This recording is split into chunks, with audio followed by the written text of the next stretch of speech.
말씀 보도록 하겠습니다. 고린도전서 10장 1절부터 11절까지입니다. 성경을 찾으셔야 될 것 같아요.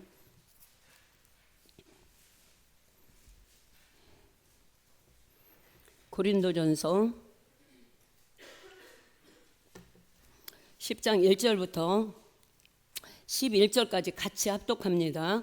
형제들아, 나는 너희가 알지 못하기를 원하지 아니하노니 우리 조상들이 다 구름 아래에 있고 바다 가운데로 지나며 모세에게 속하여 다 구름과 바다에서 세례를 받고 다 같은 신령한 음식을 먹으며 다 같은 신령한 음료를 마셨으니 이는 그들을 따르는 신령한 반석으로부터 마셨음에 그 반석은 곧 그리스도시라.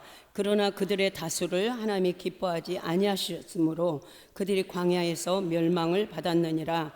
이러한 일은 우리의 본보기가 되어 우리로 하여금 그들이 악을 즐겨한 것 같이 즐겨하는 자가 되지 않게 하려 함이니 그들 가운데 어떤 사람들과 같이 너희는 우상 숭배하는 자가 되지 말라. 기록된 바 백성이 앉아서 먹고 마시며 뛰는 것과 같으니라. 그들 중에 어떤 사람들이 음행하다가 하루에 2만 죽었나니 우리는 그들과 같이 음행하지 말자. 그들 가운데 어떤 사람들이 주를 시험하다가 뱀에게 멸망하였나니 우리는 그들과 같이 시험하지 말자.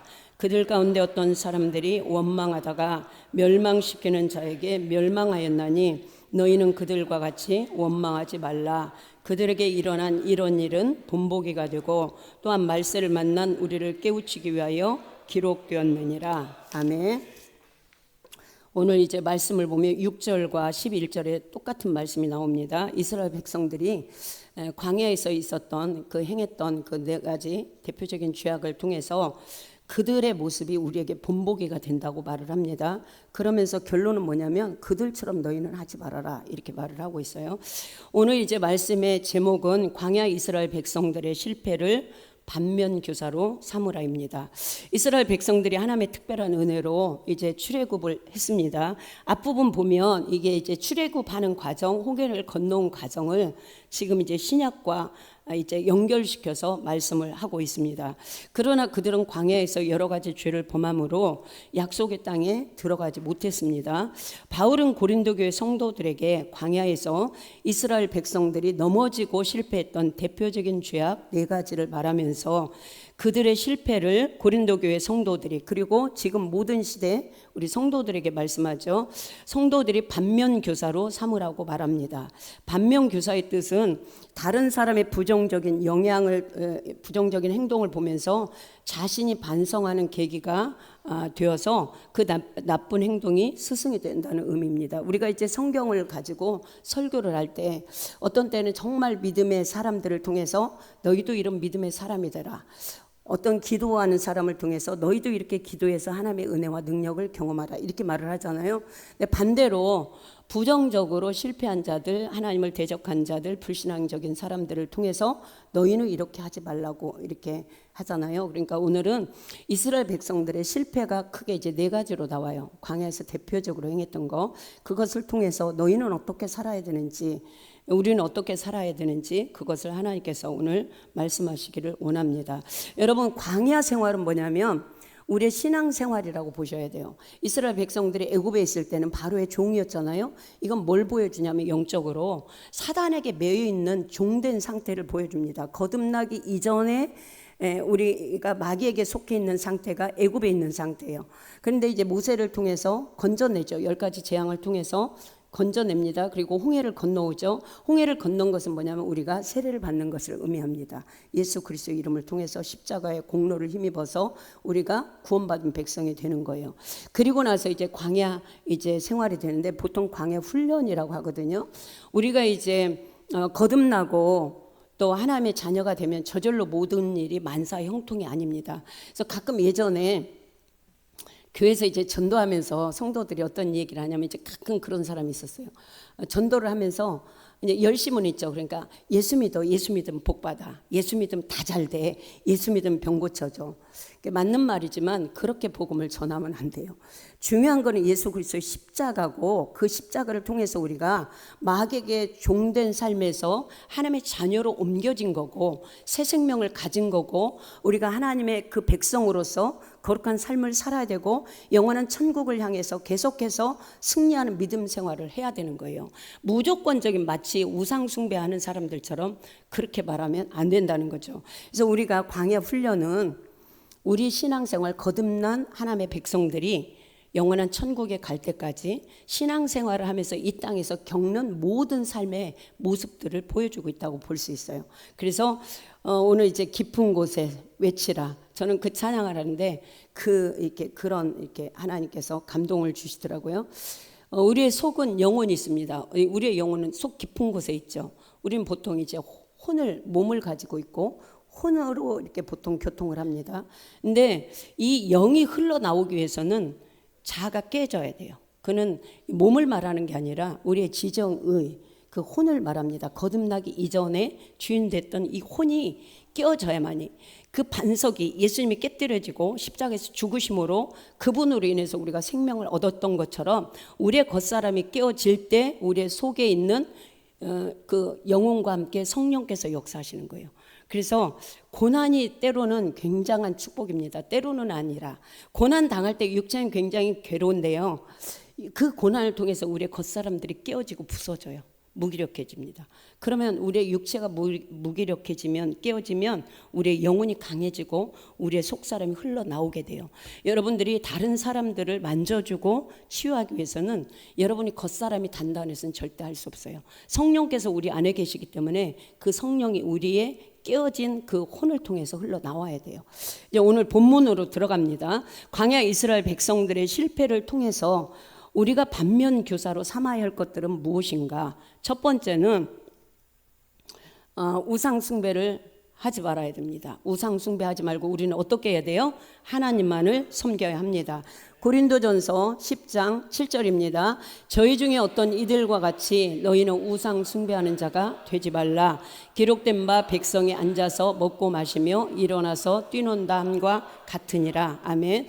오늘 고린도전서 10장에서 제가 말씀드린 이 본문은 1절에서 11절까지 본문은 출애굽기와 민수기와 신명기에 실제로 나온 사건들을 압축해서 광야 이스라엘 백성들이 하나님 앞에 거역한 4가지 죄를 말하고 있어요. 그래서 오늘 민수기와 신명기와 출애굽기를 많이 이제 접목해서 그때 실제 일어났던 사건을 가지고 설명을 드리도록 하겠습니다.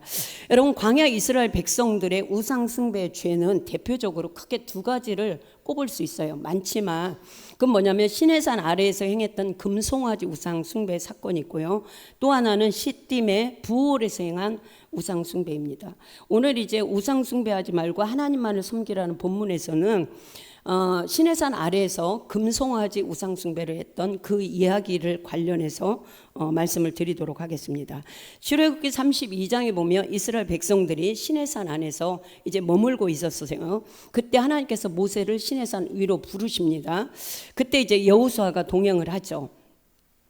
하나님의 부르심을 받은 이스라엘 백성의 지도자 모세는 시내산을 올라가 하나님을 대면합니다. 며칠 동안요? 40일 동안. 40일 동안 주야로 그는 먹지도 않고 마시지도 않고 완전 금식. 지금은 40일 금식을 해도 물이라도 먹잖아요. 모세는 40주야를 물도 먹지 않고 떡도 먹지 않았다 그랬어요. 그래서 완전한 금식을 하면서 하나님 앞에 앉아서 그 십계명을 받는 시간이었습니다. 그런데 이제 그 땅 아래 백성들은 아론에게 위임을 하고 갔어요. 잘 관리하도록. 그런데 이제 그 산 아래에 있는 백성들이 40일이 다 되는데 모세가 안 내려온단 말이에요. 그러니까 이 모세가 어찌 됐는지 우리는 알 수가 없다. 죽었는지 살았는지 알 수가 없으니까 아론을 찾아가서 말합니다. 모세가 어찌 됐는지 우리는 알 수 없으니까 우리를 인도할 신을 만들어라. 그래가지고 아론을 찾아가서 말을 하니까 아론이 잘했어야 돼요. 이 이제 시내산 아래에서 우상 숭배는 사실 아론의 죄가 저는 크다고 봐요. 지도자의 죄가 크다고 봐요. 그래서 모세가 내려올 것이니 기다리라고 하고 우상 숭배를 하면 되겠어요, 안 되겠어요? 안 되잖아요. 모세 다음으로 두 번째 지도자인데, 그런데 뭐라고 말하냐면 아론이 지금 정치인들 보면 딱 정치인들 모습 같아요. 그냥 자기 귀에 좋은 소리, 그리고 인기 얻으려고 하는 거, 사람들의 비유를 맞추는 거. 그래서 너희 이제 그 귀에서 금고리를 빼서 너와 너희 자녀들의 그 귀에서 금고리를 빼서 내게 가져와라, 이렇게 말을 했어요. 우리가 이제 출애굽기 과정을 보면 열 번째 마지막 장자 재앙을 내릴 때 모세를 통해서 이스라엘 백성들에게 말합니다. 너희가 이제 다 떠날 준비를 하고 이제 그 유월절 어린 양을 먹고, 그러면서 주변에 애굽 사람들에게 금은 패물을 구하라고 말을 해요. 그래서 이제 그들이 이제 10가지 재앙을 내리는 동안 얼마나 두려움이 극심하게 임했겠어요. 애굽 사람들이.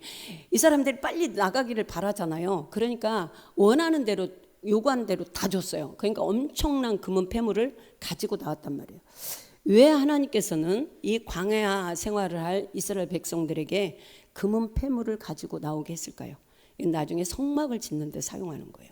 그런데 이 금고리를 가져오게 해서 이제 부어가지고 이게 새겨가지고 뭐를 만들었냐? 금송아지를 만들었어요.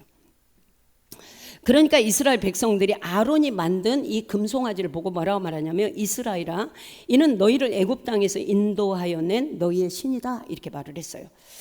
그리고 제단을 쌓습니다. 제단을 쌓고 내일은 여호와의 절일이다, 공포해요. 그러니까 내일은 하나님께 특별한 제사를 드리는 날이다, 공포를 합니다. 그리고 이튿날 일찍이 아론과 백성들이 일어나서 이 송아지에게 번제를 드립니다. 그리고 화목제를 드리고 이제 금송아지와 화목하자는 거죠. 번제를 드리고 화목제를 드리고 앉아서 먹고 마시고 뛰놀았어요. 이 광경을 하나님께서 보셨습니다. 여러분, 하나님께서 시내산에 임재하셨는데 시내서만 보셨겠어요? 지금 우리의 모든 일거수일투족을 하나님은 다 보고 계세요. 우리가 말하지 않아도 내 마음속에 어떤 생각이 오가는지도 주님은 다 아십니다. 그래서 하나님께서 모세에게 산에서 속히 데려가라고 말을 해요. 그러면서 이제 이스라엘 백성들이 지금 어떤 일을 하고 있는지 이렇게 말을 합니다. 출애굽기 32장 8절을 보도록 하겠습니다. 같이 읽습니다. 그들이 내가 그들에게 명한 길을 속히 떠나 자기를 위하여 송아지를 부어 만들고 그것을 숭배하며 그것에게 희생을 드리며 말하기를, 이스라엘아, 이는 너희를 애굽 땅에서 인도하여 낸 너희 신이라 하였도다. 아멘. 백성들이 한 말을 그대로 하나님이 말씀합니다. 그들이 했던 모든 말들을 다 들으셨어요. 산에서 내려온 모세가 이스라엘이 이제 모여 있는 그 진영 가까이 가서 이 금송아지 우상과 춤추는 백성들을 보고 분노가 일었어요. 그래서 하나님께 받은 40일 동안 먹지도 않고 마시지도 않으면서 받았던 이 십계명 두 돌판을 내려 던집니다. 깨뜨려 버리죠. 하나님 모세에게 이스라엘 백성들을 진멸하시겠다고 말씀하셨어요. 여러분, 내가 하나님이라면 여러분 어떻겠어요? 하나님께서 그 큰 권능으로 애굽에서 10가지 재앙을 보이시면서, 그거는 뭐냐면요, 10가지 재앙은 단지 바로와 애굽 사람들에게 하나님이 얼마나 무서운지 얼마나 전능한지를 보여주려는 게 아니에요. 한편으로 애굽의 그 신들을 심판하시고 애굽의 바로와 애굽 백성들에게 이스라엘의 하나님이 어떤 하나님인지를 보여주는 한편, 이스라엘 백성들에게는 내가 너희 하나님이야, 너희 하나님은 이런 존재야, 천지의 창조주고 전능하시고 전지하신 하나님이야, 내가 너희 아버지야, 내가 너희를 책임질 거야, 이거를 동시에 보여주는 거예요. 그러니까 10가지 재앙을 통해서 이스라엘 백성들은 하나님이 어떤 분인지를 명확하게 경험을 했어요. 그럼에도 불구하고 그들이 광야에서 아주 속히 하나님을 떠나서 금송아지를 만들어 놓고 이것이 자기들을 애굽에서 인도해낸 신이다, 하나님이라고 외치고 있으니 이것을 볼 때 하나님의 마음이 어떠했겠어요? 그래서 결국은 이제 하나님께서 그들을 완전히 진멸하고 모세에게 더 좋은 민족, 더 훌륭한 민족을 내가 만들어 줄게, 이렇게 말을 합니다. 근데 모세가 하나님 앞을 막아서죠. 이스라엘 심판하지 못하도록 중보기도를 합니다. 그래서 이제 그 하나님께서 모세의 기도를 들으시고 뜻을 돌이키셨습니다. 여러분, 이스라엘의 금송아지 우상 숭배 사건은 아까도 말씀드린 것처럼 모세가 없는 동안 이스라엘 백성들을 살펴야 할 아론이 방자하게 행한 결과물이기도 합니다. 모세가 이제 하나님께서는 진멸하지 않겠다고는 했지만 그 진노가 완전히 풀린 건 아니었어요. 모세가 진문에 서서 백성들을 향해 이렇게 말합니다. 누구든지 하나님의 편에 있는 자는 내게로 나오라. 그때 레위 자손들이 다 나왔어요.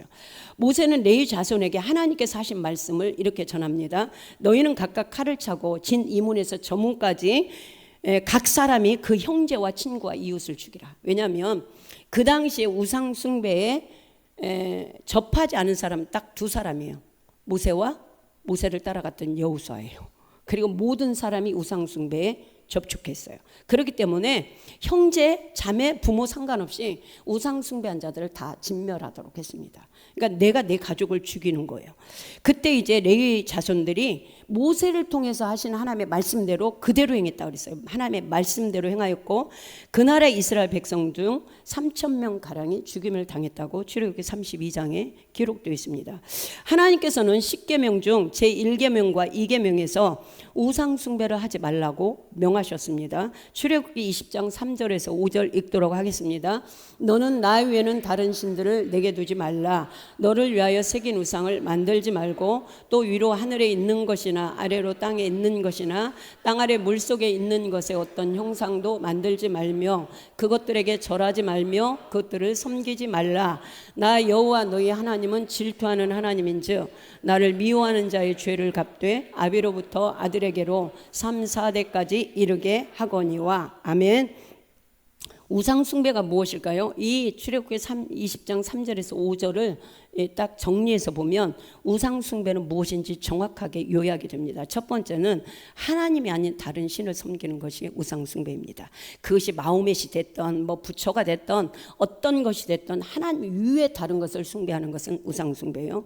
두 번째는 다른 신의 형상을 새겨 만드는 것이 우상 숭배입니다. 세 번째는 사람의 손으로 만든 어떤 것이든 그것들에게 절하고 섬기는 것이 우상 숭배입니다.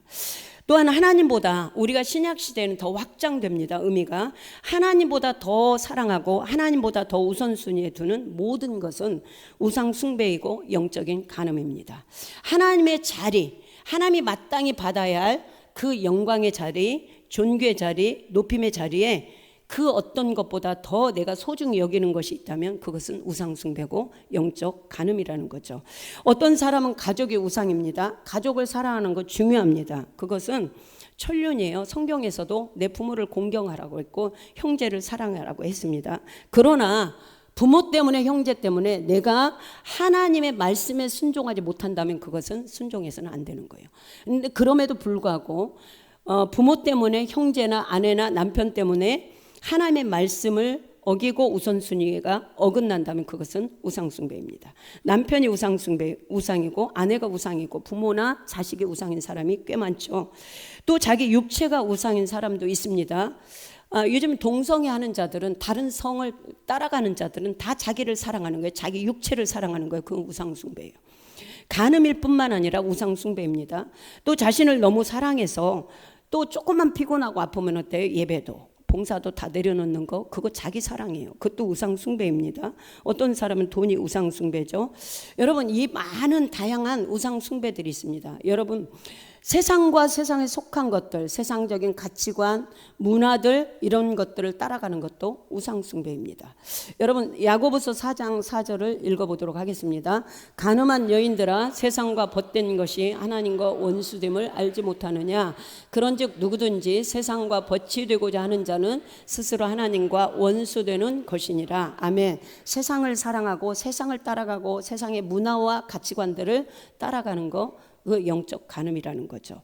이 시간 우리는 하나님보다 더 사랑하고 우리의 마음과 시간을 빼앗고 있는 것이 무엇이 있는지 점검해 볼 필요가 있습니다. 그것이 무엇이든 하나님보다 더 사랑하고 우선순위에 있다면 그것은 우상 숭배입니다. 만일 그렇다면 여러분들은 성령의 도우심을 구하시고 내 안에 있는 우상들을 과감히 끊어내시기를 바랍니다. 두 번째 오늘 말씀을 통해서 주시는 교훈은 뭐냐면 음행하지 말고 거룩하게 구별된 삶을 살라는 것입니다. 고린도전서 10장 8절을 읽도록 하겠습니다. 그들 중에 어떤 사람들이 음행하다가 하루에 23,000명이 죽었나니 우리는 그들과 같이 음행하지 말자. 아멘. 이스라엘 백성들이 하나님 앞에 범죄한 대표적인 죄가 우상숭배요. 또 하나의 죄악은 음행입니다. 육적 간음이죠. 민수기 25장 1절에서 3절을 같이 읽도록 하겠습니다. 이스라엘이 시딤에 머물러 있더니 그 백성이 모압 여자들과 음행하기를 시작하니라. 그 여자들이 그 신들에게 제사할 때에 백성을 청하매 백성이 먹고 그들의 신들에게 이스라엘이 바알부르에게 부속된지라 여호와께서 이스라엘에게 진노하시니라. 아멘.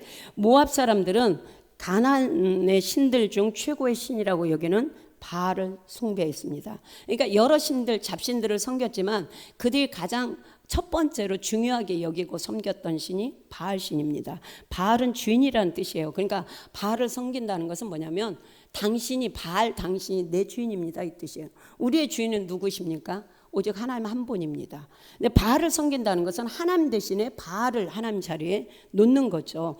농사를 주로 하던 모압 사람들에게는 이 바알 신은 아세라 신과 함께 다산과 풍요, 번성 이런 것들을 가져다 주는 신으로 여겨졌습니다. 부자가 되고자 원하잖아요, 대부분. 그러니까 많은 소출을 거두고 풍요롭게 사는 것을 원했기 때문에 그들은 바알을 숭배했어요. 그런데 모압 여자들은 자기의 신들, 여러분들 바알이라고 하지 않고 자기의 신들이라고 그랬어요. 그건 뭐냐면 복수예요. 그러니까 한 신만 섬기는 게 아니라 여러 가지 잡다한 신들을 동시다발적으로 섬기는 거예요. 제사하면서 이스라엘 남자 백성들을 초청했습니다. 이것은 의도를 가진 초대였습니다. 여러분 시딤에서 그 우상 숭배가 있었다 그랬죠. 시딤에서는 우상 숭배와 육적 간음, 영적 간음과 육적 간음이 같이 플러스 돼서 나온 사건이에요. 제가 일부러 앞에서 안 다루고 여기서 다룹니다. 시딤에서 벌어진 음행과 바알볼 사건은 바알에게 이제 부속된다, 바알에게 속박된다 이 말이에요. 그러니까 우상을 숭배하면 우상의 종이 되는 거예요. 우상에게 속박되는 거예요. 여러분들 음란을 행하잖아요. 마귀가 그 사람을 잡습니다. 우상 숭배하고 점을 치잖아요. 귀신에게 속박이 되는 거예요. 그러니까 바알 부올이라는 것은 부올에서 바알을 섬겼다는 의미인데 저기 보면 부속된지라 3절에 보면 부속됐다 그랬잖아요. 바알 부올에게. 그러니까 그 바알 신에게 속박돼서 종로로 타게 됐다 이 말이에요. 이제 그 민수기 22장에서 24장에 걸쳐서 굉장히 길게 어떤 한 사건이 기록되고 있습니다. 이것은 뭐냐면 모압 왕 발락과 이방 선지자 발람의 커넥션에 관한 이야기예요. 민수기 22장 1절에 보면 이스라엘 백성들이 요단 건너편, 쉽게 말해서 우리가 이제 이스라엘 맞은편 요단 건너 저쪽이에요. 우리가 요단강 건너 보면 그쪽이 바로 우리가 사해바다 가서 보면 그 건너가 모압이거든요. 이스라엘 백성들이 모압 평지에 진을 치게 됩니다. 그때 모압 왕 발락이 이스라엘이 이전에 이제 그 가나안에 이제 막 이렇게 가나안을 향해서 가는 도중에 전쟁을 하잖아요. 시온 왕 옥과도 하고 아모리 왕하고도 하고 여러 이제 몇몇 왕들과 전쟁을 하는데 누가 이기게 해주십니까? 항상 하나님이 이기게 해주시죠. 그러니까 이제 이스라엘 백성들이 이쪽으로 오고 있는데 이들과 전쟁을 한 사람들은 다 지고 이스라엘이 이겼다는 소문을 들었겠어요? 안 들었겠어요? 들었죠. 그러니까 두려움이 임하고 있었어요. 아, 우리에게 언제쯤 올까? 언제쯤 이스라엘 백성들이 우리를 향해 이제 올까? 이런 생각을 하고 있는 찰나에 이 모압 왕 발락이 자기 나라 이 모압 평지에 이스라엘이 진을 친 거예요. 엄청 많아요, 수가. 그러니까 그렇지 않아도 소문으로 들어서 두려워 떨고 있는데 이 백성의 무리들을 보니까 감당이 안 되는 거예요. 그래서 번민했다 그랬어요. 성경에 보면 번민했다. 발락이 번민했다 그랬어요.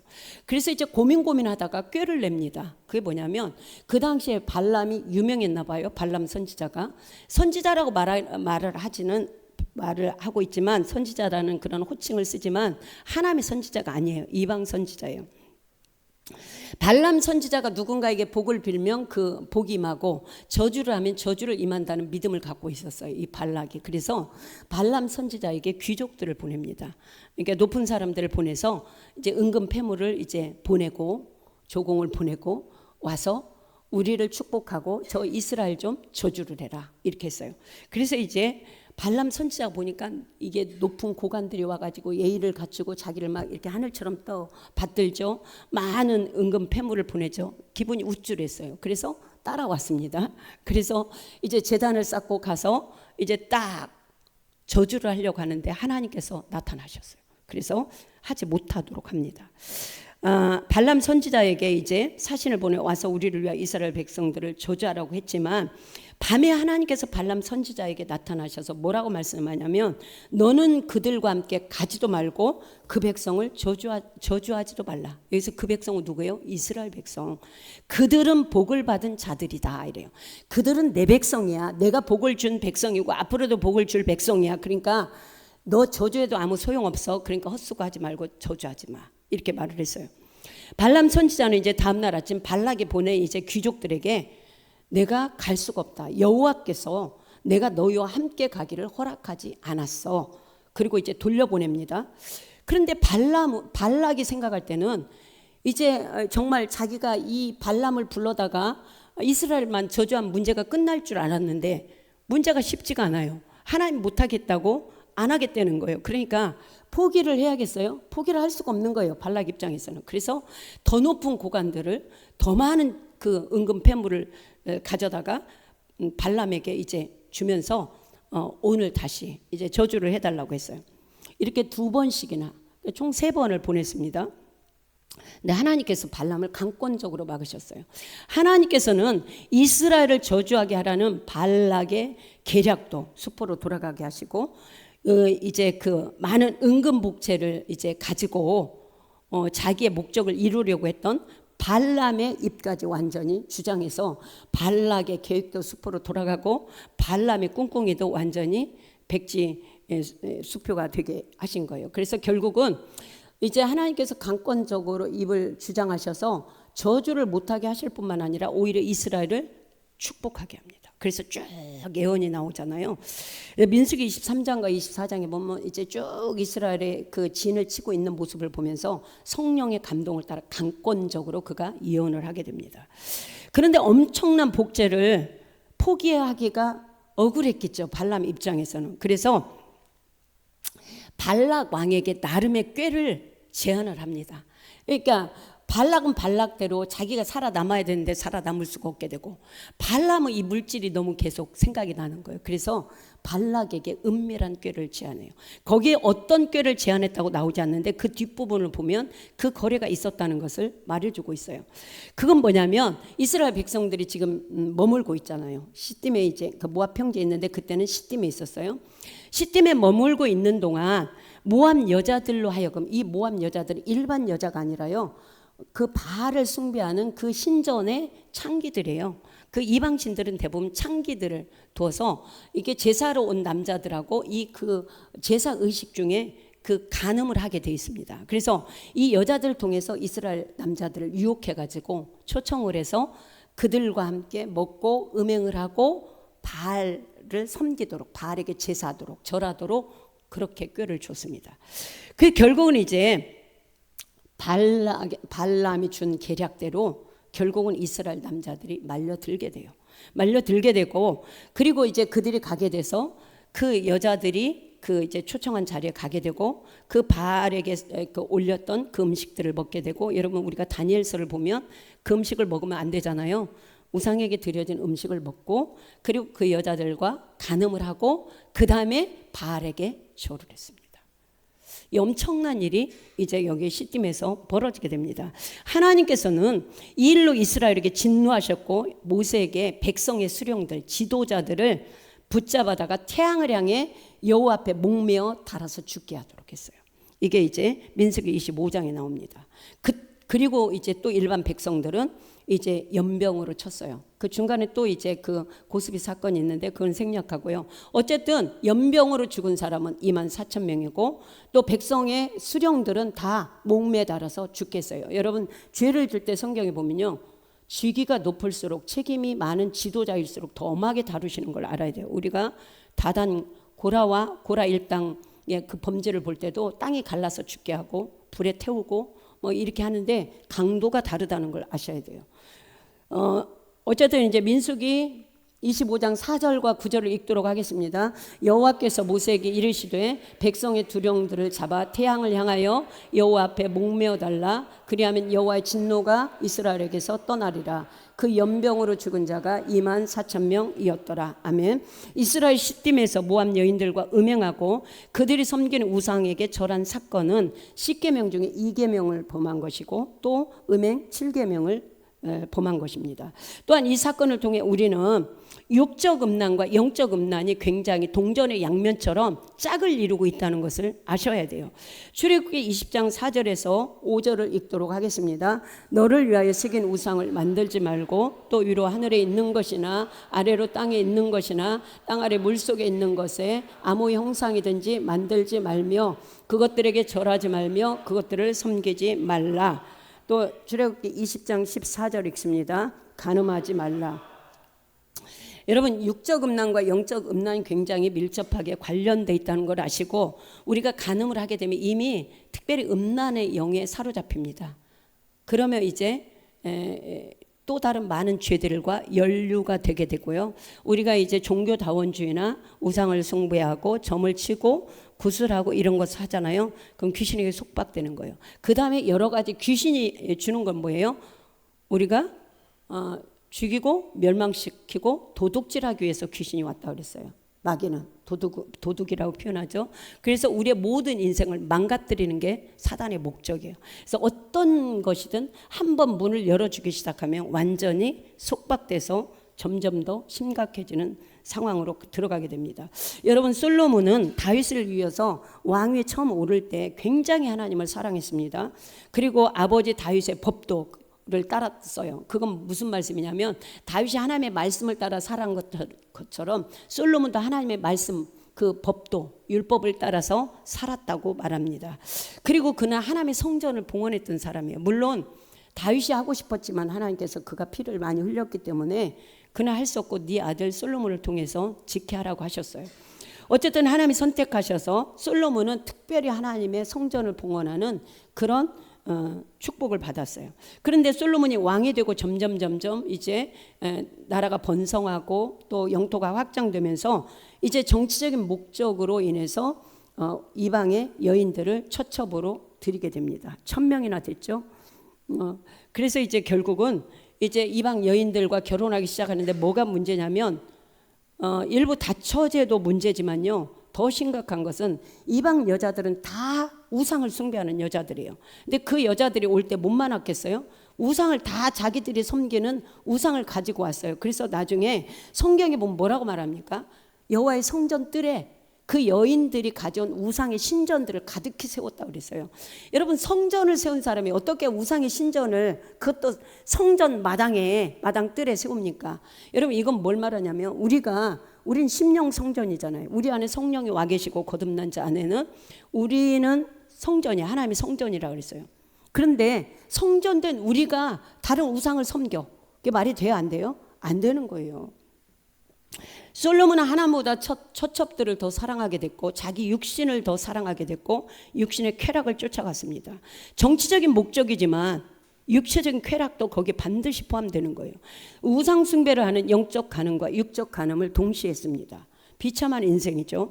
예수님은 육체적으로 잘못된 관계를 맺는 것만 간음이 아니고 마음의 생각으로 범하는 것도 간음이라고 분명하게 말씀했습니다. 마태복음 5장 27절 28절 읽습니다. 또 간음치 말라 하였다는 것을 너희가 들었으나 나는 너희에게 이르노니 여자를 보고 음욕을 품는 자마다 마음에 이미 간음하였느니라. 아멘. 이제 우리가 하나님의 백성으로서 거룩한 삶을 살고자 한다면 반드시 우상 숭배, 다른 신을 섬기는 일에서 자신을 돌이켜야 돼요. 또 하나 육적 음란으로부터도 우리를 구별할 줄 알아야 됩니다. 우리가 이제 영적 음란, 육적 음란 다 돌이켜야 돼요. 혹여라도 마음과 생각으로부터 음란하다면 이것도 회개하고 돌이켜야 돼요. 로마서 12장 1절을 보도록 하겠습니다. 그러므로 형제들아 내가 하나님의 모든 자비하심으로 너희를 권하노니 너희 몸을 하나님이 기뻐하시는 거룩한 산제사로 드리라. 이는 너희의 드릴 영적 예배니라. 아멘. 우리가 예배를요 영으로만 드린다고 생각하지 마세요. 우리의 몸으로 드리는 거예요. 우리의 영혼 몸 전 인격적으로 드리는 거예요. 우리의 몸도 주님 앞에 와야 되고 우리의 마음도 우리의 영도 하나님께 집중을 해야 돼요. 그래서 너희 몸을 하나님이 기뻐하시는 거룩한 산 제사로 드리라. 너희 몸을 구별하라는 거죠.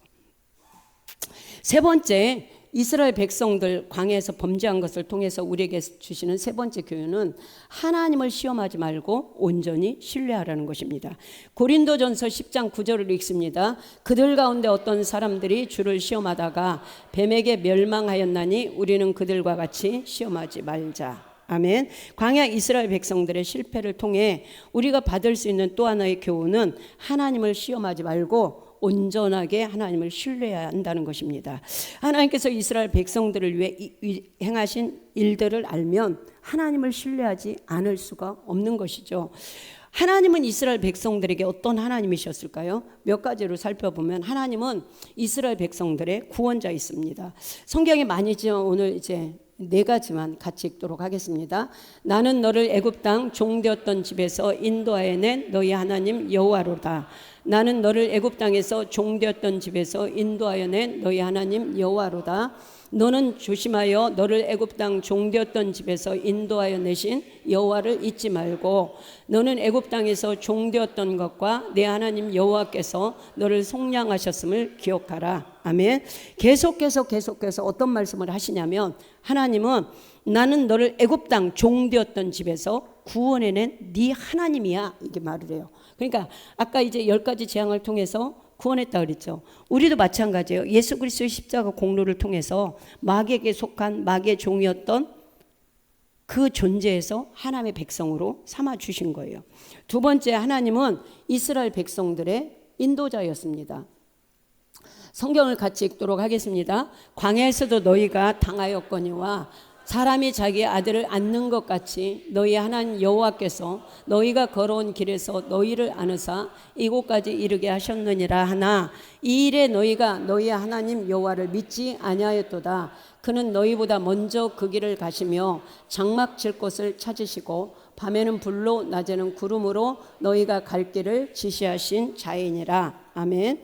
하나님은 이스라엘 백성들을 위해서 홍해를 갈라주셨죠. 그리고 마른 땅처럼 건너가게 하셨습니다.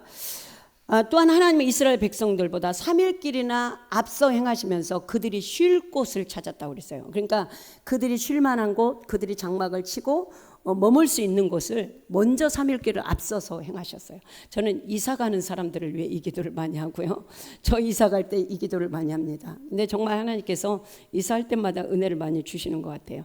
그리고 밤에는 불로 낮에는 구름으로 그들의 갈 길을 인도해 주셨습니다. 이건 뭐냐면 최적의 상황으로 하나님이 그들을 인도하셨다는 거죠. 홍해를 갈라서 마른 땅처럼 건넜다는 것은 뭐냐면 장애물이 있으면 하나님이 먼저 제거해 주고, 그렇죠? 앞서서 가장 그들이 안전한 곳에 가장 최적으로 휴식할 수 있는 곳을 딱 찾아서 여기 머물라 이렇게 해주셨다는 거예요. 그냥 앞서서 쭉 가면서 너네 따라오려면 따라오고 말라면 말고 이렇게 가시는 게 아니라 정말 모든 상황을 다 살펴주시면서 마치 어린아이를 돌보듯이 하나님께서 그들을 그렇게 인도해 주셨습니다. 세 번째는 하나님은 광야 이스라엘 백성들의 공급자였습니다. 시편 105편을 읽도록 하겠습니다. 여호와께서 낮에는 구름을 펴사 덮개를 삼으시고 밤에는 불로 밝히셨으며 그들이 구한즉 메추라기를 가져오시고 또 하늘의 양식으로 그들을 만족하게 하셨도다. 반석을 여신즉 물이 흘러나와 마른 땅에 강같이 흘렀으니. 아멘. 40절 보세요. 그들이 구한즉 먹을 거 필요해요 하니까 뭘 줬다는 거예요? 메추라기를 가져왔죠. 고기가 먹고 싶어요. 우리 영양가 다 떨어졌어요. 기력이 쇠쇠 하니까 메추라기를 줬잖아요. 그것도 한 달 동안 입에서 냄새 나도록 고기를 먹게 해주셨어요. 또 하늘의 양식이 뭐예요? 만나죠. 그들을 만족하게 하셨습니다. 또 반석을 여신즉 물이 흘러나와 마른 땅에 강같이 흘렀어요.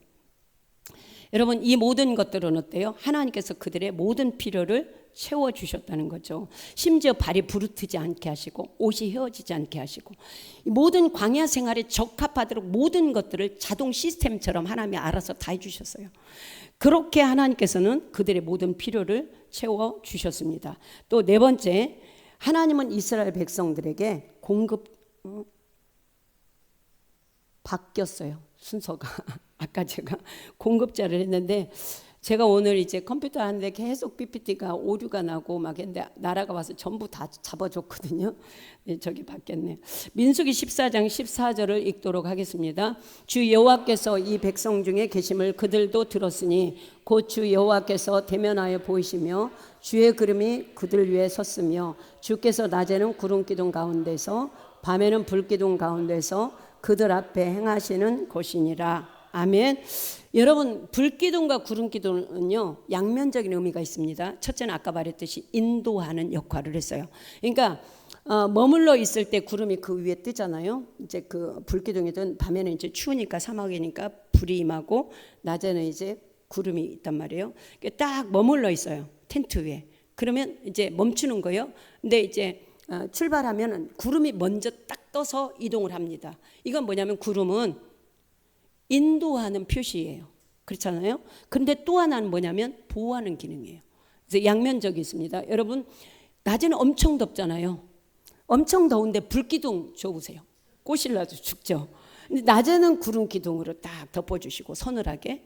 그리고 밤에는 추우니까 불기둥으로 이렇게 보호해 주시는 거예요. 그러니까 표식이 인도하는 표시이기도 하지만 보호하는 표식이에요. 그래서 구름 기둥, 불기둥은 하나님께서 그들을 인도하시는 세밀하신 사랑의 손길이고 동시에 추위와 더위로부터 보호하는 안전장치였다는 거죠.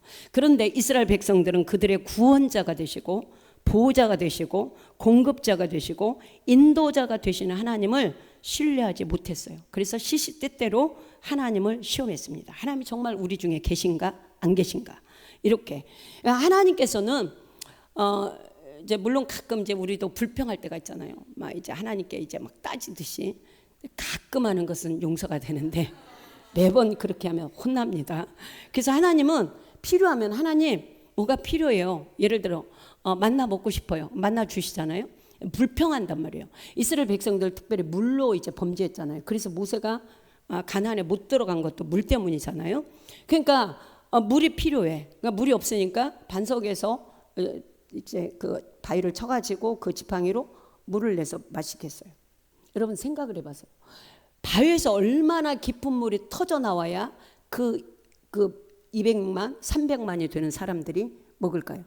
물 한 번 받아 먹는데 며칠씩 기다리면 죽어요.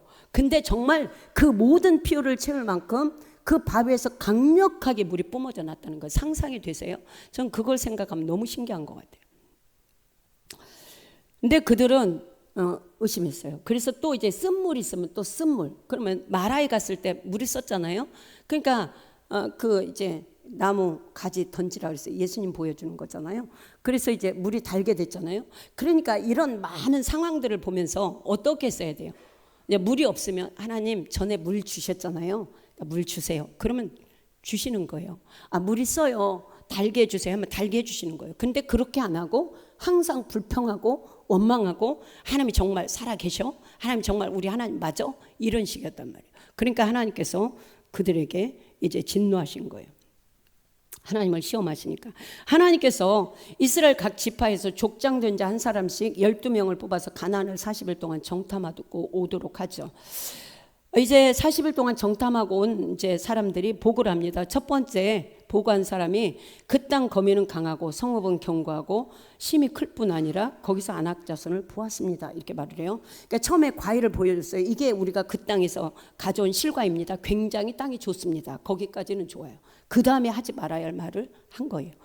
그 땅 거민은 강하고 성읍은 견고하고 심이 클 뿐 아니라 거대한 그 거인족 안악 자손을 보았습니다. 이 말을 들은 이스라엘 백성들이 어떤 마음을 가질까요? 야, 우리 들어갈 수 있다. 이제 들어가자. 하나님께서 우리에게 정말 그 땅을 주시나 보다. 그 믿음을 가져야 되는데 그 믿음을 박살을 낸 거예요. 그러니까 여러분 말에 지혜가 있어야 돼요. 해서 덕이 되는 말이 있고 덕이 안 되는 말은 하지 말아야 돼요. 근데 이 처음 이렇게 보고한 사람은 하지 말아야 할 뒷부분을 한 거예요. 백성들이 이제 요동하기 시작했어요. 이걸 눈치채고 갈렙이 나옵니다. 갈렙이 우리가 올라가자. 그러면 그 땅을 취하자. 능히 이길 것이야. 백성들 걱정하지 마. 두려워하지 마. 우린 능히 취할 거야. 이게 이제 차고 나오는 거죠. 그런데 그 사이에 이제 백성들이 어떻게 보고하고 어떻게 반응하는지 한번 보도록 하겠습니다. 13장 같이 읽도록 하겠습니다. 그와 함께 올라갔던 사람들이 이르되 우리는 능히 올라가서 그 백성을 치지 못하리라. 그들은 우리보다 강하니라 하고 이스라엘 자손 앞에서 그 정탐한 악평하여 이르되 우리가 두루다니며 정탐한 땅은 그 거주민을 삼키는 땅이요 거기서 본 모든 백성은 신장이 장대한 자들이며 거기서 네피림 후손인 아낙 자손의 거인들을 보았나니 우리는 스스로 보기에도 메뚜기 같으니 그들의 보기에도 그와 같았을 것이라. 아멘. 여러분 이제 갈렙이 딱 했으면 아차, 내가 하지 말아야 할 말을 했구나 하고 그 다음 멈춰야 되는데 멈추지 않았어요. 그 다음에 더 말을 합니다. 여러분 보세요. 우리는 스스로 보기에도 메뚜기 같을까요? 그들은 정말 이렇게 기골이 장대한데 그들 보기에 우리는 메뚜기 같아요. 우리가 생각하기에도 메뚜기 같은데 그들이 보기에도 우리가 생각처럼 메뚜기를 볼 거야. 그래서 이제 완전히 기름을 부은 거예요. 이제 이게 성경을 보면 온 회중들이요 이 보고를 듣고 소리 높여 부르짖으며 밤새도록 곡하였다 이렇게 말을 해요. 그러니까 얼마나 그들에게 두려움이 임하고 하나님에 대한 불신이 임했으면 밤새도록 곡을 했겠습니까? 이제 난리가 난 거예요. 그래서 그들은 이렇게 말을 합니다. 차라리 애굽에서 죽었거나 광야에서 우리보다 먼저 죽은 사람들 있잖아요. 범죄에서도 죽고 그들처럼 광야에서 죽었거나 그랬으면 차라리 나을 걸 왜 살아가지고 이 꼴을 보게 될까 하고 난리가 난 거예요. 심지어 이제 한 장관을 세워서 애굽으로 돌아가자. 이게 이제 난리가 났어요. 이런 상황에서 여호수아와 갈렙이 옷을 찢으며 백성들을 진정시킵니다. 민수기 14장을 보도록 하겠습니다. 여호와께서 우리를 기뻐하시면 우리를 그 땅으로 인도하여 들이시고 그 땅을 우리에게 주시리라. 이는 과연 젖과 꿀이 흐르는 땅이니라. 다만 여호와를 거역하지는 말라. 또 그 땅 백성을 두려워하지 말라. 그들은 우리의 먹이라. 그들의 보호자는 그들에게서 떠났고 여호와는 우리와 함께 하시느니라. 그들을 두려워하지 말라 하나. 아멘. 여러분 보세요. 물론 맞아. 그 경관 성읍이야. 아낙 자손이야. 그런데 하나님께서 우리를 인도하시면 우리는 들어갈 수 있어. 지금까지도 하나님의 인도하심으로 하나님의 보호하심으로 우리 여기까지 왔잖아. 애굽에서 구원받은 것도 그 광야 그 물이 없는 상황, 먹을 것이 없는 상황, 또 전쟁을 하는 모든 상황 가운데 우리 힘과 능력으로 한 게 없잖아. 하나님께서 해주셨잖아. 그러니까 하나님께서 약속하신 땅이고 하나님께서 우리를 그 땅으로 인도하기 위해서 우리를 애굽에서 이끌어 내셨으니까 우린 반드시 들어갈 수 있어. 하나님이 하실 거야. 이렇게 고백을 하고 있습니다. 가나안 땅에 대해서 악평을 한 10명의 정탐꾼은 하나님을 신뢰하지 못했습니다. 그러고 나서 그들은 온 회중을 하나님을 불신하도록 만들었다는 거죠. 여러분 그들 자신이 불신앙의 고백을 한 것도 심각한 죄인데 그들의 불신앙과 불평과 원망하는 말을 통해서 이스라엘 전체 공동체를 범죄하게 만들었다는 거죠. 여호수아와 갈렙을 제외한 모든 백성들은 애굽에서 구원하시고 지금까지 인도하시는 하나님을 신뢰하지 못했고 가나안 땅에 대한 약속도 그 두 사람을 제외하고는 모두 다 하지 못했습니다. 하나님의 약속을 신뢰하지 못했어요. 그들은 하나님이 없이 눈에 보여지는 상황들 그리고 환경 그리고 사람만을 보았습니다. 여러분 여호사밧이 남유다를 통치하고 있을 때 모압과 암몬과 마온 사람들이 연합군을 형성해서 쳐들어왔어요. 지금 마치 이스라엘을 침공한 하마스와 알카에다와 헤즈볼라와 예멘과 이란처럼 연합국을 형성해서 쳐들어왔단 말이에요. 수가 얼마나 많았냐면 여호사밧이 감히 우리가 이길 수가 없다 그랬어요. 우리가 아무것도 할 수 없다 그랬어요. 그래서 하나님 앞에 금식하며 기도하기로 작정합니다. 그래서 모든 유다 백성들을 모이게 하고 금식하면서 하나님 우리를 도와주세요. 우리는 하나님만 바라봅니다. 기도할 때 하나님께서 야하시엘에게 하나님께서 예언의 말씀을 주십니다. 너희는 이 큰 무리로 말미암아 두려워하거나 놀라지 말라. 이 전쟁은 너희에게 속한 것이 아니요 하나님께 속한 것이다. 여러분 우리가 겪는 모든 것은요 영적 전쟁이에요. 거듭나는 순간부터 마귀는 우리가 믿음으로 사는 거, 승리하는 거, 하나님을 사랑하는 거, 주의 말씀대로 행하는 거 원치가 않아요. 그래서 우리를 방해합니다. 그런데 우리는 어때요? 이 전쟁이 하나님께 속한 것임을 선포해야 돼요. 우리가 개인적인 거, 공동체, 국가적인 거 다 영적 전쟁이에요. 이것을 누가 이기게 해줘요? 하나님이 하셔야 돼요. 우리는 다만 그분을 의지하고 그분의 도우심을 구합니다. 그분의 전능하심을 믿고 그분이 행하신 일들을, 성경에서 행하신 일들을 다시 선포하면서 여전히 변함이 없는 그 하나님이 우리의 하나님이시고 이 대한민국의 하나님이시고 내 가정의 하나님이시라고 고백해야 되는 거예요. 그래서 이렇게 고백을 할 때 그러면서 큰 찬양을 했습니다. 역대하 20장 20절을 보도록 하겠습니다. 시작. 유다와 예루살렘 주민들아 내 말을 들을지어다. 너희는 너희 하나님 여호와를 신뢰하라. 그리하면 견고히 서리라. 그의 선지자들을 신뢰하라. 그리하면 형통하리라. 아멘. 여러분, 너희 하나님을 신뢰하라. 하나님이 하실 거야. 하나님이 싸워주실 거야. 전쟁은 하나님께 속한 것이라고 수없이 말씀하셨지. 이번 전쟁도 하나님이 행하실 거야. 우리는 다만 하나님을 바라보고 기도하면 돼. 이렇게 말을 합니다. 그리고 그의 선지자들을 신뢰하라. 야하시엘 선지자를 신뢰하라는 거예요. 하나님의 말씀이 임해서 하나님의 말씀을 우리에게 대원해 준 그 선지자를 신뢰하라. 우리의 선지자는 누구입니까? 마경원 담임 목사님이십니다. 여러분은 하나님을 신뢰하고 여러분을 영적 지도하시는 목사님을 신뢰하셔야 돼요. 그분의 영적 지도를 받아야 됩니다. 하나님과 하나님의 약속을 신뢰하지 못하고 하나님을 신뢰하지 못한 10명의 정탐꾼들과 이스라엘 백성들, 거기에 동조한 모든 백성들은 정탐한 그 하루를, 일일을 1년으로 계산해서 40일 동안 정탐했잖아요. 40년 동안 광야에서 방황하게 됐습니다. 그리고 출애굽 1세대 중에 20세 이상 남자들 가운데 가나안 땅, 약속의 땅에 들어가는 것이 허락된 사람은 딱 2사람, 여호수아와 갈렙. 모세도 못 들어갔잖아요. 여러분, 우리가 무서운 사실을 아셔야 돼요. 이스라엘 백성들 애굽에서 건짐을 받았지만 광야에서 범죄하고 불신앙적으로 반응함으로, 우상 숭배함으로 못 들어갔어요. 우리는 내가 예수님을 믿는다고 고백만 하면 들어간다고 생각하시면 안 돼요. 우리가 정말 하나님에 대한 믿음이 있다면 우상 숭배할 수 없어요. 그렇잖아요? 세상 따라갈 수 없어요. 불신앙적으로 살 수가 없는 거예요. 민수기 14장 11절 22절 23절 읽도록 하겠습니다. 여호와께서 모세에게 이르시되 이 백성이 어느 때까지 나를 멸시하겠느냐? 내가 그들 중에 많은 이적을 행하였으나 어느 때까지 나를 믿지 않겠느냐? 내 영광과 애국과 광야에서 행한 내 이적을 보고도서 이같이 10번이나 나를 시험하고 내 목소리를 청종하지 아니한 그 사람들은 내가 그들의 조상들에게 맹세한 땅을 결탄코 보지 못할 것이요 또 나를 멸시하는 사람은 한 사람도 그것을 보지 못하리라. 아멘. 여러분, 여기서 하나님이 이 사건과 연결해서 나를 믿지 않느냐, 언제까지 믿지 않을 것이냐 이렇게 말하면서 뒷부분에 뭐라 그랬어요? 나를 멸시하는 사람은 한 사람도 가나안 땅을 보지 못할 것이다. 이 불신앙과 하나님을 신뢰하지 못하는 불신앙과 하나님을 멸시하는 것을 동일하게 본다는 거예요. 우리가 하나님을 신뢰하지 못하는 것은 하나님을 멸시하는 거예요. 성경이 뭐라고 했습니까? 나를 존중히 여기는 자를 내가 존중히 여기고 나를 멸시하는 자를 내가 경멸하리라 이렇게 말씀합니다. 여러분, 우리가 막 악한 말로 하나님은 살아계시잖아, 하나님 나쁜 분이야 이렇게 하지 않아도 신뢰하지 않는 것 자체가 하나님을 멸시하는 것이에요. 하나님을 존중하지 않는 것입니다. 그래서 우리는 하나님을 신뢰해야 돼요.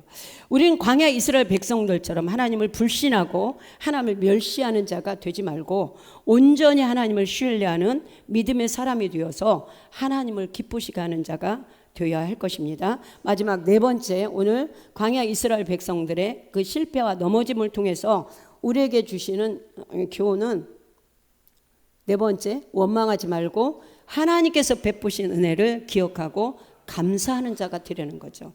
뒷부분 감사하는 자가 되려는 건데, 감사하지 못하는 이유가 뭐냐면 원망은 하나님의 베푸신 은혜를 잊어버리기 때문에 원망하는 거예요. 그래서 제가 이제 좀 문장을 길게 썼습니다. 여러분, 요셉이 애굽에 엄청난 공적을 세웠잖아요. 7년 풍년 때 7년 기근을 대비해서 애굽을 건졌어요. 주변의 모든 사람들을 건졌고 모든 토지가 바로 왕에게 소속되도록 했습니다. 그런데 애굽에 모세가 어떤 공을 세웠는지 알지 못하는 새 왕이 일어났다는 말이 나옵니다. 이제 출애굽기에 보면 그때부터 이제 이스라엘 백성들이 그동안은 정말 요셉 덕분에 정말 호의호식하고 높임을 받고 인정을 받고 정말 편안하게 살았어요. 그런데 요셉의 공적을 알지 못하는 세우르 왕이 일어나면서부터 행복 끝, 불행 시작이 시작됐어요. 고난 시작이 됐어요. 그래서 그들은 정말 노예로 이제 천덕꾸리 신세가 돼서 노예로 전락했습니다. 430년 동안이나 그들은 벽돌을 굽고 고된 노역을 하는 노예의 삶을 살았어요. 하나님은 이스라엘 백성들이 고된 노동으로 탄식하며 부르짖는 소리를 들으셨다고 말했어요. 그래서 이제 아브라함에게 하신 약속, 가나안 땅을 주시겠다고 4대 만에 내가 이 백성들을 이끌어서 가나안으로 데리고 갈 거야. 이 한 약속을 기억하셨어요. 그래서 하나님 모세를 부르셔가지고 바로의 손에서 이스라엘 백성들을 건져내서 아브라함에게 약속하신 아름답고 젖과 꿀이 흐르는 그 가나안 땅으로 인도하실 것이라고 말씀했습니다. 출애굽기 3장 8절에서 10절입니다. 내가 내려가서 그들을 애굽인의 손에서 건져내고 그들을 그 땅에서 인도하여 아름답고 광대한 땅, 젖과 꿀이 흐르는 땅, 곧 가나안 족속, 헷 족속, 아모리 족속, 브리스 족속, 히 족속, 여부스 족속의 지방에 데려가려 하노라. 이제 가라. 이스라엘 자손의 부르짖음이 내게 달하고 애굽 사람이 그들을 괴롭히는 학대도 내가 보았으니 이제 내가 너를 바로에게 보내어 너에게 내 백성 이스라엘 자손을 애굽에서 인도하여 내게 하리라. 아멘. 여러분, 감옥에 갇혀 있는 사람의 최대 소원이 뭘까요? 정말 진수성찬 갖다 주는 것일까요? 명품 옷 갖다 주는 것일까요? 감옥에서 풀려나 자유의 몸이 되는 거예요. 여러분, 애굽에서 430년 동안 종살이하는 이스라엘 백성들에게 가장 큰 은혜는 뭘까요? 바로의 손에서 건져내는 거예요. 구원의 은혜예요. 여러분, 그 구원의 은혜는 이스라엘 백성들에게만 대단한 것이 아니라 저와 여러분에게도 대단한 것입니다. 우리의 힘과 능력으로 우리의 의로 구원받을 수 있습니까? 없어요. 하나님의 은혜로, 예수 그리스도의 십자가 공로로, 믿음까지도 사실 선물로 주는 거예요. 성령의 역사로. 그래서 구원을 받았습니다. 이스라엘 백성들은 그 외에도 수많은 기적들을 봤어요. 제가 처음 예수를 믿고 성경을 읽으면서 저는 구약부터 봤거든요. 창세기부터. 다 믿어지더라고. 너무너무 소설보다 더 재밌는데, 제가 그때 그랬어요. 하나님께 기도를 하면서, 하나님, 나는 이스라엘 백성들처럼 그때 살아봤으면 난 좋겠어요. 내가 이스라엘 백성들처럼 홍해가 갈라지는 것을 보고 만나가 내리고 이런 거 단 한 번만 보면 나는 평생 하나님 원망하지 않고 하나님 잘 믿고 살 것 같은데, 근데 이스라엘 백성들은 그 수많은 기적과 능력을 경험하고도 왜 그렇게 하나님 말을 안 듣고 하나님 속을 썩였을까요? 제가 그랬어요. 그게 조금 이제 영혼이 성장하고 보니까 그게 제 모습인 거예요. 그게 제 모습이에요. 저도 똑같은 거예요. 저도 기가 막힌 구원의 은혜를 받았지만 때로는 환경을 보고 때로는 사람을 보고 내가 원하는 것들이 이루어지지 않음으로 인해서 낙심하고 절망하고 이럴 때 이 모습을 딱 하나님이 보게 하셨어요. 한참 철이 든 후에. 이스라엘 백성들이 정말 누구보다도 어느 민족보다도 하나님을 많이 경험했잖아요. 그럼에도 불구하고 그들은 계속해서 하나님을 거역했습니다. 그 은혜를 감사하지 않았어요. 그들은 신광야 가데스에 머물러 있을 때 미리암이 죽었어요. 미리암은 선지자였잖아요. 모세와 아론의 누이였잖아요. 그런데 이스라엘 백성들은 모세와 아론을 찾아와서 물이 없다고 원망을 합니다. 여러분, 상황을 봐야지. 상황을 봐야 되잖아요. 그러니까 지금 미리암이 죽었어요. 아론과 모세가 얼마나 마음이 아팠을까요? 그런데 철딱서니가 없는 이스라엘 백성들, 제가 오늘 다시 이 본문을 보면서 진짜 철딱서니가 없구나. 그래서 미리암이 죽어가지고 상심 가운데 있는데 마음이 아파하고 있는데 물이 없다고 와서 막 원망을 했어요. 이런 모습이 참 한심합니다. 여러분, 민수기 20장 2절에서 4절 보도록 하겠습니다. 회중이 물이 없으므로 모세와 아론에게 모여드니라. 백성이 모세와 다투어 말하여 이르되 우리 형제들이 여호와 앞에서 죽을 때 우리도 죽었더라면 좋을 뻔하였도다. 너희가 어찌하여 여호와의 회중을 이 광야로 인도하여 우리와 우리의 짐승이 다 여기서 죽게 하느냐. 아멘. 저게 이스라엘 백성들의 레파토리야. 먹하면 원망하는데 뭐라고 원망해? 차라리 내버려 두지. 애굽에서 죽을 걸, 광에서 일찍 죽을 걸, 왜 우리를 끌어내가지고 여기서 우리와 우리의 처자들과 짐승을 죽게 하느냐. 너희는 나쁜 놈들이다 이거예요. 그러니까 레파토리가 항상 똑같아요. 사도 바울은 너희는 그들과 같이 원망하지 말라고 말합니다. 고린도전서 10장 10절입니다. 그들 가운데 어떤 사람들이 원망하다가 멸망시키는 자에게 멸망하였나니 너희는 그들과 같이 원망하지 말라. 아멘. 여러분, 모세를 대항해서 원망하는 것은 곧 하나님을 대하여 원망하는 것이라고 했어요. 너희 원망은 우리를 향하여 함이 아니라 여호와를 향하여 한 것이다, 이렇게 말을 하는데, 하나님께 이제 모세가 이런 말을 합니다. 여호와께서 너희 원망하는 말을 들었다는 말을 연거푸 3번 합니다. 이 성경을 한번 읽고 마치도록 하겠습니다. 시작. 너희가 여호와의 영광을 보리니 이는 여호와께서 너희가 자기를 향하여 원망함을 들으셨습니다. 우리가 누구에게 너희가 우리에게 대하여 원망하느냐? 모세가 또 이르되 여호와께서 저녁에는 너희에게 고기를 주어 먹이시고 아침에는 떡으로 배불리시리니 이는 여호와께서 자기를 향하여 너희가 원망하는 그 말을 들으셨습니다. 우리가 누구냐? 너희의 원망은 우리를 향하여 함이 아니요 여호와를 향하여 함이로다. 모세가 아론에게 이르되 이스라엘 자손의 온 회중에게 말하기를 여호와께 가까이 나오라. 여호와께서 너희의 원망함을 들으셨느니라 하라. 아멘. 그들이 얼마나 원망했으면 모세가 연타로 3번이나 너희 원망하는 말 하나님이 다 들었어. 너희 원망하는 말 하나님이 다 들었어. 너희는 죽었다는 거죠. 이렇게 3번씩이나 말을 하고 있습니다. 여러분, 이스라엘 백성들이 왜 그렇게 원망을 했을까요? 감사를 잃었기 때문에, 구원의 은혜를 잃어버렸기 때문에. 여러분 한번 보세요. 여러분 속에 정말 하나님에 대한 감사가 흘러넘치는지, 아니면 여전히 뭔가 되어지지 않는 것 때문에 불평하고 원망하고 마음이 불편한지. 여러분 그렇다면 내 안에 구원에 대한 은혜가 이루어졌다는 것, 떨어졌다는 거예요. 하나님은 우리가 작은 것에도 감사하길 원하십니다. 시편 50편 23절에 감사로 제사를 드리는 자가 나를 영화롭게 하나니 그의 행위를 옳게 하는 자에게. 감사하는 자가 그의 행위를 옳게 하는 거예요. 감사가 옳은 행위라는 거예요. 내가 하나님의 구원을 보이리라. 감사하는 자에게 하나님이 역사하시겠다는 거예요. 우리가 하나님께 감사하다고 고백하는 것이 하나님을 영화롭게 하는 것입니다.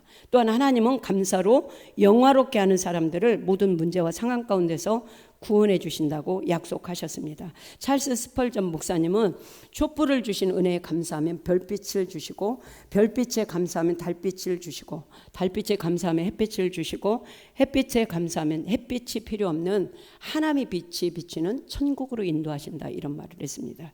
여러분의 입술에는 어떤 고백이 있습니까? 감사와 찬양이 있습니까? 아니면 불평과 원망이 있습니까? 하나님은 우리의 모든 간구를 들으십니다. 그리고 응답하십니다. 마찬가지로 우리가 하는 모든 불신앙의 말, 원망의 말, 불평의 소리도 다 들으시고 민수기 23장 말씀처럼 우리가 말한 대로 행하여 주십니다. 잠언 말씀에 죽고 사는 것이 혀의 권세에 혀의 힘에 달렸나니 혀를 쓰기 좋아하는 자는 혀의 열매를 먹으리라고 했습니다. 말씀을 마치면서 제가 이렇게 썼어요. 하루에 100번씩 하나님께 감사하다는 고백의 훈련 한번 해보든지, 아니면 저는 어떤 걸 하냐면 제 안에 좀 불편한 마음이 오잖아요. 그러면 하나님 감사합니다. 하나님 이래서 감사해요. 하나님 이래서 감사해요. 그 고백을 몇 번씩 합니다. 그 마음이 싹 이렇게 풀어져요. 그래서 저는 불평하는 마음이 올라오려고 할 때 감사합니다를 몇 번 해요. 그러면 이제 마음이 이렇게 진정이 되더라고요. 오늘 이제 광야 이스라엘 백성들의 실패를 보면서 우리가 반면교사로 삼아야 할 것 4가지를 말씀을 드렸습니다. 첫째는 우상 숭배하지 말고 하나님만을 섬기라는 거죠. 두 번째는 음행하지 말고 거룩하게 구별된 삶을 살아라. 세 번째는 하나님을 시험하지 말고 온전히 신뢰하라. 네 번째는 원망하지 말고 하나님께서 우리에게 베푸시는 은혜를 기억하고 감사하는 자가 되라는 것입니다. 기도하겠습니다.